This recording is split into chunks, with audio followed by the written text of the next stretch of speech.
Bonsoir et bienvenue sur Crime pour les somnambules. Ce soir, nous vous emmenons dans l'Angleterre victorienne.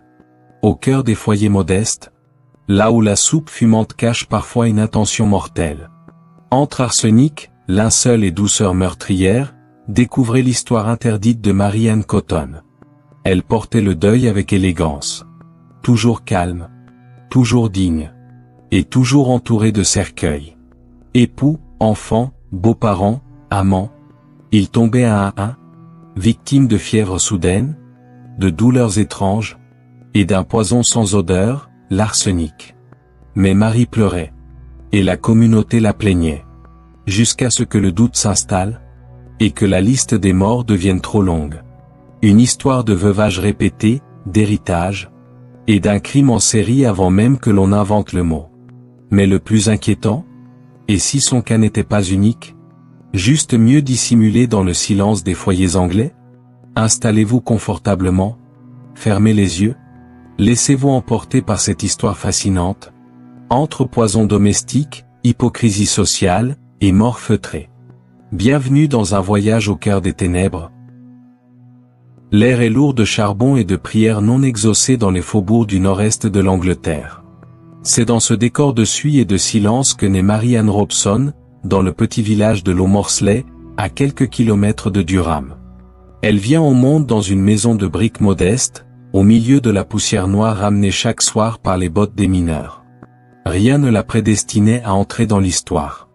Et pourtant, son père, Michael Robson, travaille dans les entrailles de la terre.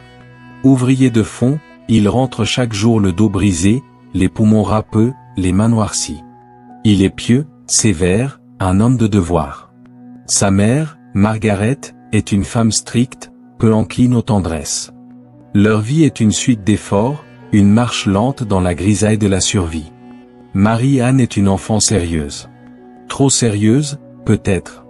Dès son plus jeune âge, elle comprend qu'il ne faut pas rêver dans les ruelles de Lomorsley. Elle observe en silence, apprend à écouter sans parler. Elle grandit vite. Trop vite.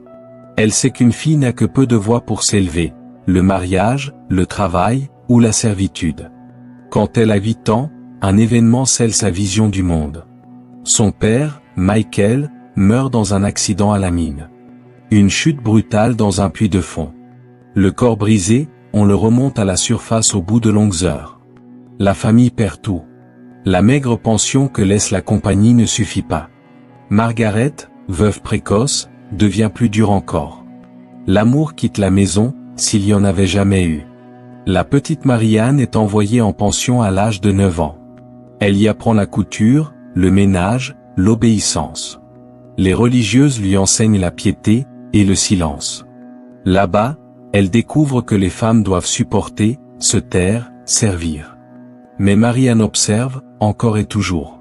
Elle comprend que la faiblesse attire le malheur, que le pouvoir se cache parfois dans les apparences, une larme bien placée, un sourire fin, un regard humble. À 13 ans, elle rentre chez elle. Sa mère s'est remariée, avec un homme que Mary-Ann ne supporte pas. Un homme brusque, dominateur, qui n'apprécie guère la jeune fille au regard froid. Elle, de son côté, méprise cette nouvelle figure paternelle qui a pris la place du mort. Une colère sourde naît en elle, mais elle ne dit rien. Elle ne dit jamais rien. À 15 ans, elle devient domestique. De foyer en foyer, elle apprend la servilité, l'art de plaire sans exister. Elle coud, lave, obéit. Et elle regarde. Elle voit les femmes des beaux quartiers, leur confort, leurs bijoux, leurs privilèges. Et elle comprend. L'argent est la clé. Pas l'amour. Pas la vertu. L'argent. C'est lui qui protège, qui nourrit, qui élève. Alors, Mary-Ann prend une décision silencieuse, elle ne vivra pas comme sa mère. Elle ne mourra pas pauvre. Et si l'amour ne mène à rien, elle trouvera une autre voie. Dans les profondeurs de son âme, une ambition froide commence à prendre racine. L'Angleterre victorienne est sur le point d'accoucher de l'un de ses pires cauchemars. Mais pour l'instant, ce n'est encore qu'une fille en noir, trop discrète pour qu'on la remarque. Et c'est exactement comme cela qu'elle veut qu'on la voie. Ou plutôt, qu'on ne la voit pas. Mary-Ann a 20 ans. Belle, selon les critères austères de l'époque, et surtout posée, effacée, parfaitement adaptée à ce qu'on attend d'une épouse dans l'Angleterre victorienne. C'est ainsi qu'elle épouse William Mowbray, un employé des chemins de fer. Il a une situation modeste mais stable, et semble offrir à Marianne la sécurité qu'elle recherche plus que tout. Il s'installe à Plymouth, puis à Londres, avant de revenir dans le nord du pays. Marie-Anne donne naissance à plusieurs enfants. Mais leur bonheur est de courte durée. L'un après l'autre, les enfants tombent malades. D'abord une toux persistante, puis des vomissements, des douleurs abdominales aiguës. Ils s'éteignent en quelques jours. Le médecin parle de diarrhée infantile. Une tragédie fréquente, dans ces temps où l'hygiène est encore approximative. Marie-Anne porte le deuil avec dignité. En apparence, du moins. Elle se montre discrète, effondrée mais digne. Le voisinage compatit. Personne ne s'interroge. Perdre un enfant est terrible. En perdre deux, une malédiction. Puis William, son mari, tombe malade à son tour. Il souffre de douleurs à l'estomac, de crampes, de sueur froide. Son état se dégrade rapidement. Le médecin diagnostique une fièvre intestinale. William meurt dans son lit, avec Marianne à ses côtés. Elle pleure. Encore. Les voisines viennent lui porter des plats, la consoler. Personne ne pose de questions. Mais cette fois, Marianne touche une petite prime d'assurance vie. Pas grand-chose. Juste assez pour ne pas sombrer dans la misère. Elle parle peu de William. Il n'était pas un mari idéal, dit-elle vaguement. Elle préfère tourner la page. Bientôt, elle quitte la ville. Elle repart plus au nord. Laissant derrière elle les tombes fraîches de ses enfants, et celles de son époux. Sans fleurs. Sans retour. La mort, pour Marianne, n'est plus un événement. C'est un outil. Une transition. Une solution. À ceux qui l'observent, elle semble simplement malchanceuse. Mais la malchance ne frappe pas toujours au hasard. Et quand elle s'installe dans une vie, elle y prend souvent la forme d'un regard calme, d'un sourire mesuré, d'un flacon discret posé près du lit. Un veuvage discret, un héritage modeste, et personne pour la surveiller. Le cycle vient de commencer. Et Marianne ne regarde jamais en arrière. Les années passent, les villes changent, mais les tragédies suivent Marianne Cotton comme une ombre fidèle. Après la mort de William Mowbray, elle retourne brièvement chez sa mère, puis repart. L'Angleterre industrielle offre peu d'opportunités à une femme seule, mais Marianne a compris les règles du jeu. Un mari, un toit, une assurance. Puis la maladie. Puis la solitude, et l'argent. Elle épouse George Ward à Newcastle.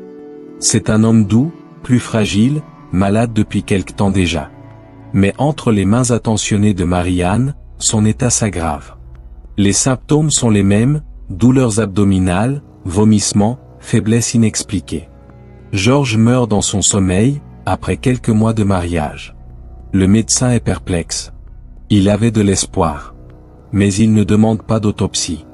Marie-Anne touche une nouvelle assurance. Et elle déménage. Troisième mariage, James Robinson, veuf, père de plusieurs enfants. Il cherche une gouvernante, elle devient bien plus. Elle s'installe, s'occupe des enfants, prend des responsabilités. Mais bientôt, les décès reprennent. 2 enfants meurent en bas âge. Puis elle pousse James à l'épouser. Il accepte, hésitant, malgré ses doutes croissants. Il tombe malade lui aussi, mais survit. Il découvre qu'elle a volé de l'argent, menti sur son passé, et peut-être pire. Il la met à la porte. Marianne ne proteste pas. Elle sait qu'enfuir. Son 4e mari sera Frédéric Cotton. Encore un veuf. Encore un homme vulnérable. Elle l'épouse rapidement, prend en charge son fils adolescent, installe une routine. Et puis, les mêmes symptômes. La même lente agonie. Et bientôt, le même résultat. Frédéric meurt, et le garçon aussi. À chaque veuvage, Marianne joue la douleur. Mais ses larmes sont mécaniques. Ses gestes sont précis. Et les certificats de décès s'accumulent. Des médecins trop pressés, des voisins trop discrets, des proches absents. Personne ne relie les points. Personne ne voit le fil rouge qui traverse les cercueils. Elle change de nom, souvent. De ville, presque toujours. Mais son parcours suit un même modèle, sinistre et implacable. Une femme, vêtue de noir, toujours endeuillée, jamais ruinée. Une survivante. Mais derrière cette façade, la rumeur commence à se propager. Trop de morts. Trop de veuves devenues fantômes. Et toujours, Marie-Anne au centre du tableau. Là où beaucoup voient dans la maternité un miracle, Marie-Anne Cotton semble y voir un investissement. Elle met au monde, puis elle enterre. 13 fois elle enfante. 11 fois, elle pleure sur de petits cercueils. Et à chaque fois, l'histoire est la même, un enfant fragile, malade subitement, terrassé par une fièvre inexpliquée. On parle de fièvre gastrique, de colique, de mort infantile, comme on nomme un mal qu'on ne veut pas comprendre. Dans les quartiers ouvriers, la mort des enfants est monnaie courante. Peu s'en émeuvent. Et Marie-Anne, elle, s'adapte au silence. Mais à y regarder de plus près, un détail dérange. Les enfants tombent malades après avoir été confiés exclusivement à ses soins. Elle les nourrit, elle les soigne, elle les regarde mourir. À chaque décès, elle fait une déclaration. À chaque déclaration, elle perçoit un petit montant. Une aide pour le deuil. Une indemnité d'assurance. Un soulagement discret et efficace, versé en quelques jours. Le plus jeune, John Robert, meurt à peine âgé d'1 an. L'acte de décès est signé par un médecin distrait, pressé de finir sa tournée. La cause, diarrhée sévère. Rien d'anormal pour l'époque. Et pourtant, John Robert était en parfaite santé quelques jours plus tôt. Un voisin le disait joyeux, vigoureux. Mais Marie-Anne affirme que son enfant était fragile. Elle dit avoir tout tenté. Elle pleure. Toujours ses larmes discrètes, bien dosées. À chaque deuil, elle déménage. Elle change de maison comme on efface une ardoise. Elle recommence ailleurs, avec un nouvel homme, un nouvel enfant, et un nouveau cycle. Le quartier commence à parler. Discrètement. On évite son regard. On parle de malédiction, de mauvais sort. Car comment soupçonner une mère de détruire sa propre chair? Qui pourrait croire qu'une femme pourrait empoisonner ce qu'elle a porté dans son ventre? Et pourtant, l'histoire est trop régulière pour être naturelle. Trop bien orchestrée. 2 enfants survivent. 2 sur 13. Les rares qu'elle ne voulait pas vraiment, ou qu'elle n'a pas eu le temps de faire disparaître. Marie-Anne avance, insatiable. Elle efface ses traces. Elle change de nom. Et derrière elle, des berceaux vides, des silences de plomb, et des odeurs d'arsenic que personne ne pense à chercher. Il disait, fièvre intestinale. Il répétait, colique, diarrhée, fatigue chronique. Les certificats de décès se ressemblaient tous, comme s'ils avaient été copiés d'un manuel de pathologie populaire. Mais derrière ces mots rassurants, un spectre s'agitait. Invisible. Silencieux. Mortel. Le nom qu'on évitait de prononcer, arsenic. À cette époque, le poison était partout. Dans les teintures, les pesticides, les produits ménagers. Facile d'accès. Facile à dissimuler. Et pour qui savait l'utiliser, une arme parfaite. Sans bruit. Sans lutte. Juste des douleurs d'estomac, des crampes, une lente agonie. Et un corps froid, sans témoin. Marie-Anne semblait le savoir. Elle ne l'a jamais dit. Personne ne l'a vu acheter de l'arsenic. Mais ses victimes en portaient les marques. Toujours les mêmes, vomissements, sueur, raideur, décès rapide. Et toujours après un thé. Une soupe. Un repas préparé avec soin. Elle savait doser. Elle savait espacer les symptômes. Elle savait rassurer. Et les médecins, aveuglés par les normes sociales, ne posaient pas de questions. Une femme douce, en deuil, qui berce son enfant mourant, qui aurait osé fouiller dans ses casseroles. Mais dans l'esprit de certains médecins, une inquiétude grandissait. Ils voyaient le schéma, le rythme, le profil des décès. Et surtout, l'étrange proximité de tous ces drames avec Marie-Anne Cotton. Elle était partout. Dans chaque village où elle s'installait, la maladie semblait la suivre. Et dès qu'elle partait, le calme revenait. Il y avait le docteur Kilburn, à Sunderland, qui avait vu mourir 2 des enfants Cotton.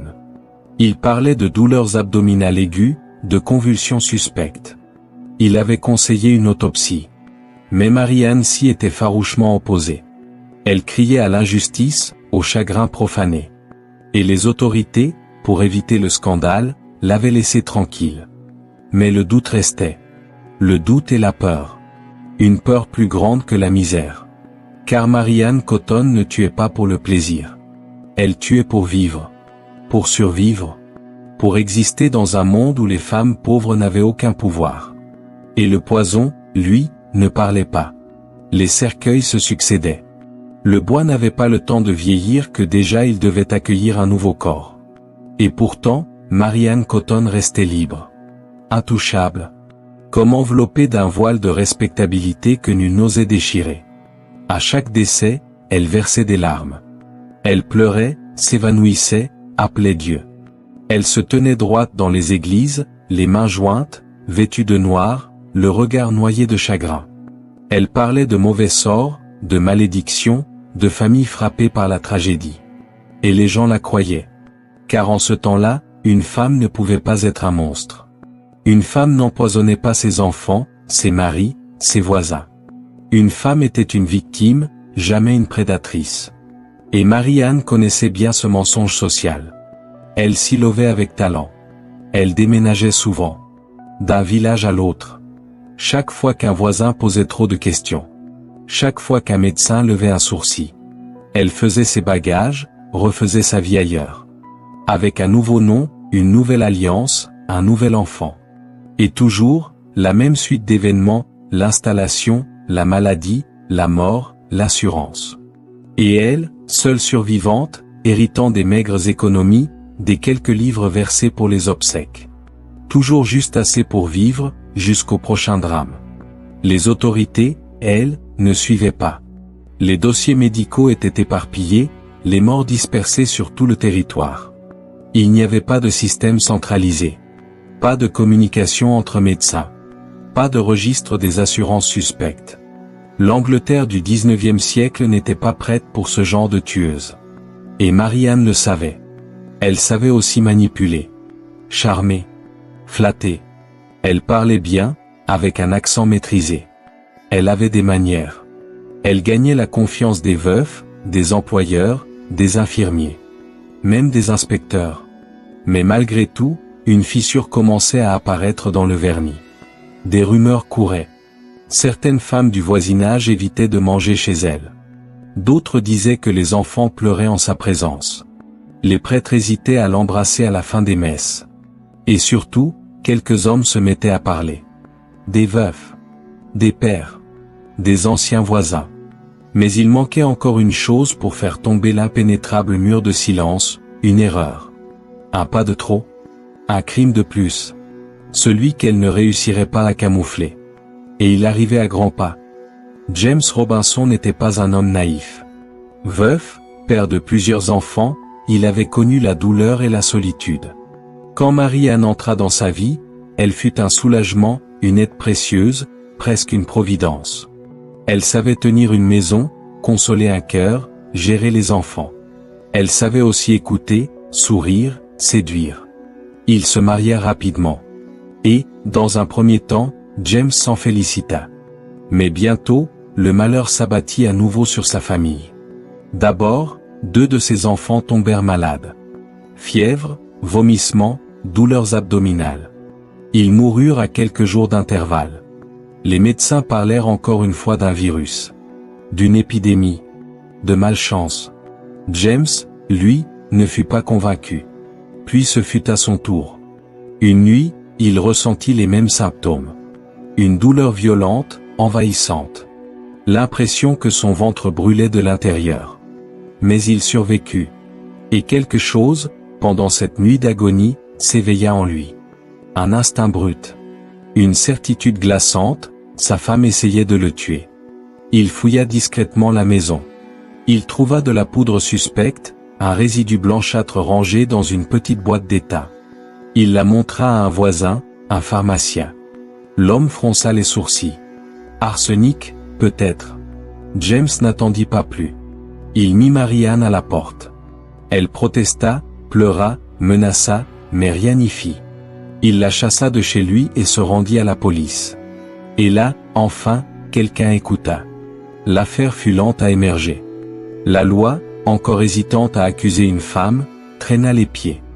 Mais les soupçons s'épaissirent. Les témoignages s'accumulèrent. D'anciens voisins parlèrent. Des proches se souvinrent. Et Marie-Anne, de son côté, refit sa vie, encore une fois. Cette fois-ci, elle posa ses valises chez un veuf du nom de Frédéric Cotton. Il venait de perdre sa femme.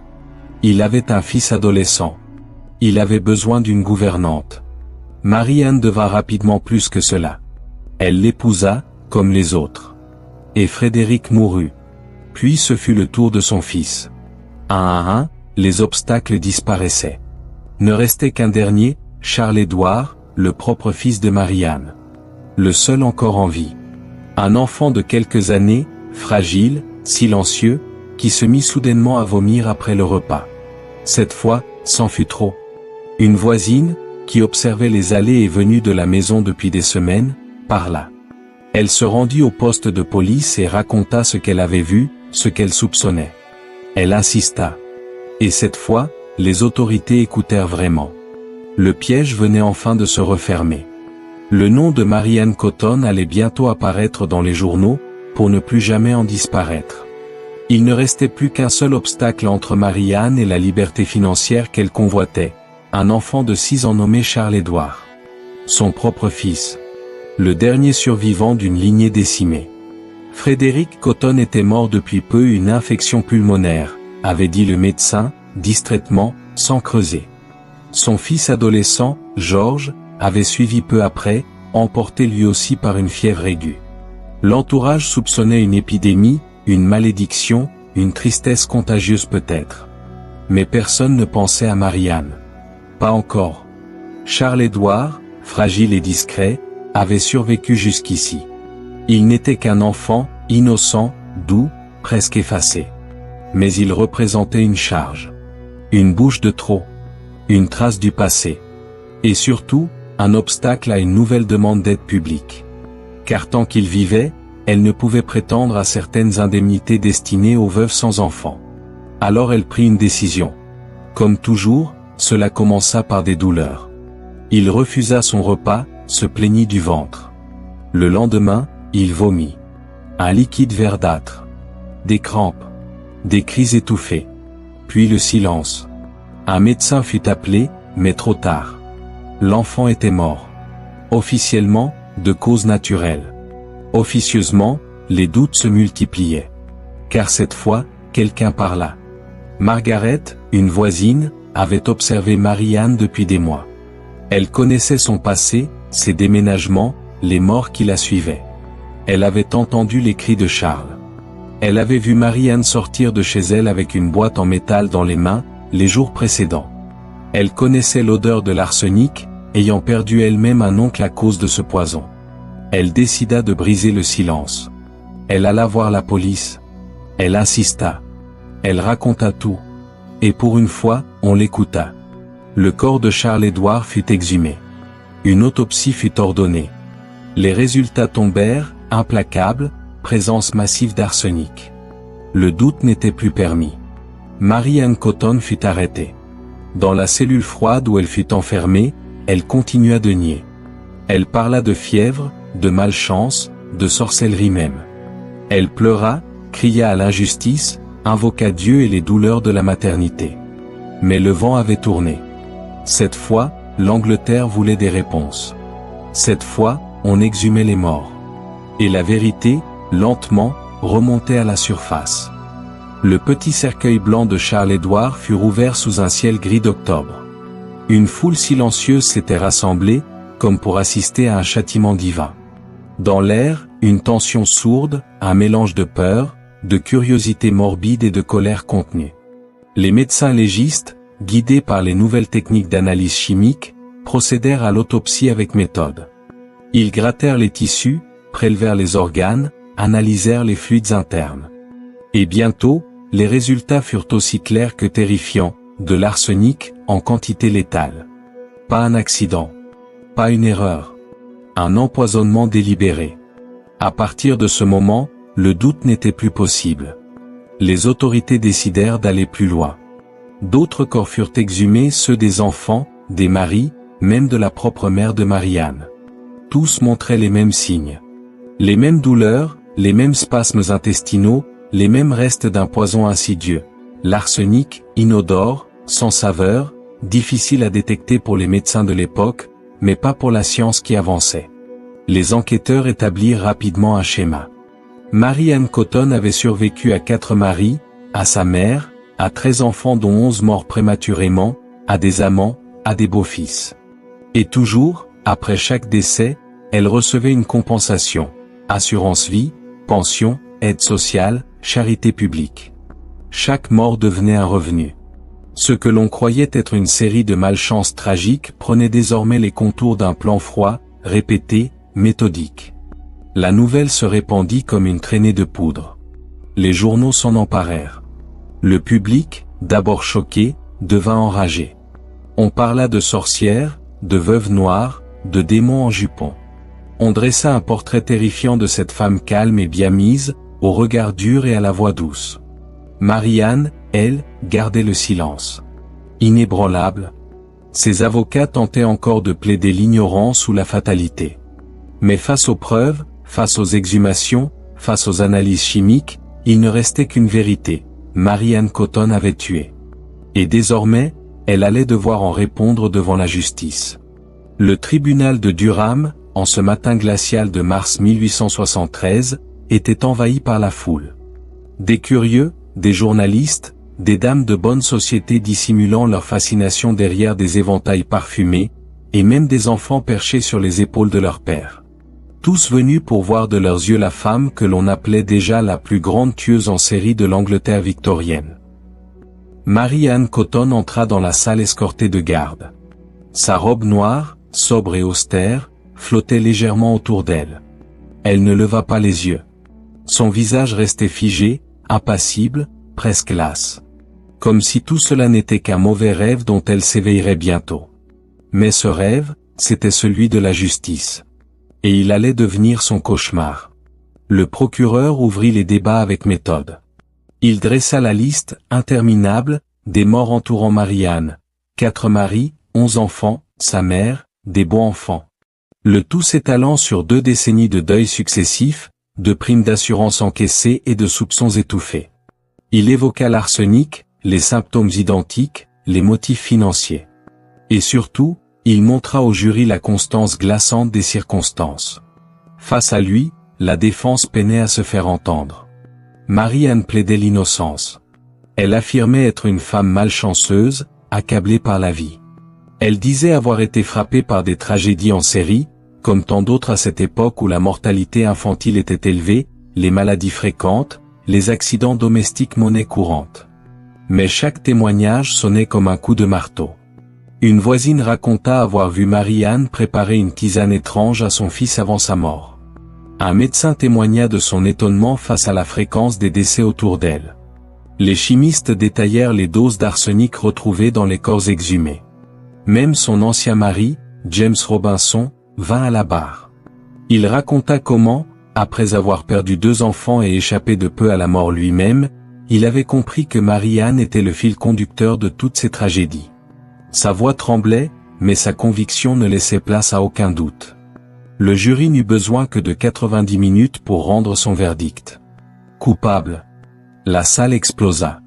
Certains applaudissaient, d'autres pleuraient. Marie-Anne, elle, ne broncha pas. Elle écouta sa condamnation à mort comme on écouterait la pluie tomber sur un toit, en silence, sans révolte, sans prière. Le verdict était tombé. Mais le plus glaçant, c'était ce calme dans ses yeux, comme si elle savait, depuis le début, qu'elle finirait ici. Durham, mars 1873.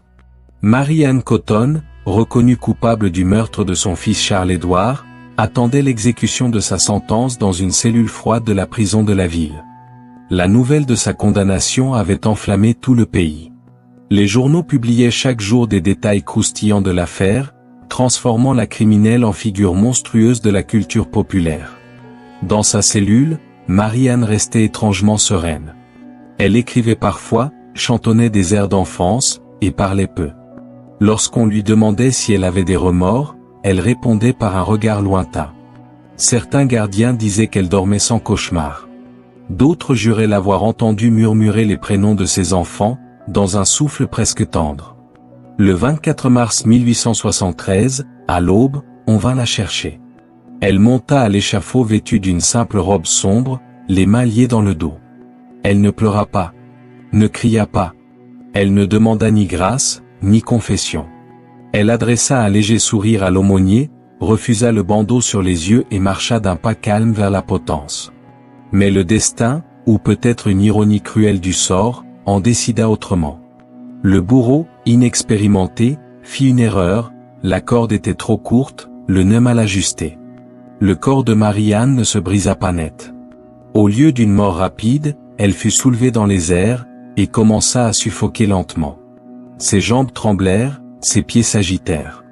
Elle convulsa longuement, pendant près de 3 interminables minutes. Le silence se fit dans la foule. Même ceux qui étaient venus avec des cris de vengeance restèrent figés d'horreur. On dit que ce fut là, enfin, qu'elle connut la douleur. Qu'elle ressentit l'agonie qu'elle avait infligée tant de fois avec discrétion et poison. L'arme du silence, retournée contre elle. Lorsque son corps cessa de bouger, le bourreau détourna les yeux.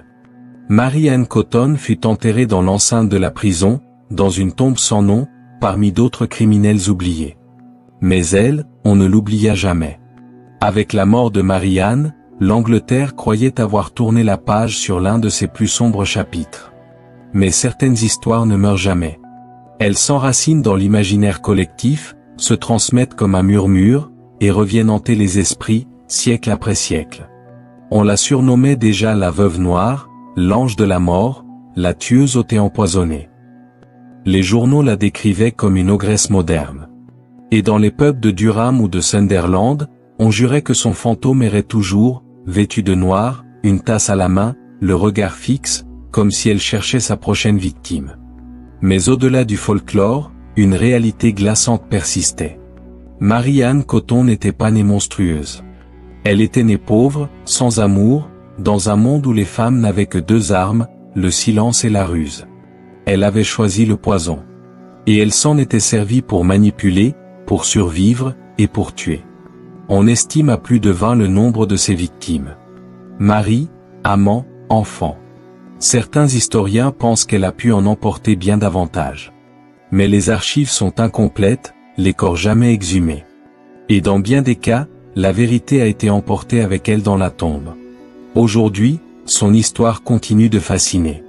Elle est étudiée, disséquée, racontée encore et encore. Les maisons qu'elle a habitées sont parfois évitées par les plus superstitieux. On dit qu'un parfum étrange s'en dégage certaines nuits, comme un relent d'arsenic. Et qu'on entend, parfois, des pas légers sur le plancher, suivis d'un bruit de porcelaine. Une tasse posée. Alors si, un soir brumeux, une femme aux yeux sombres frappe à votre porte pour vous offrir une infusion, souvenez-vous. Certaines légendes ne demandent qu'un geste pour redevenir réalité.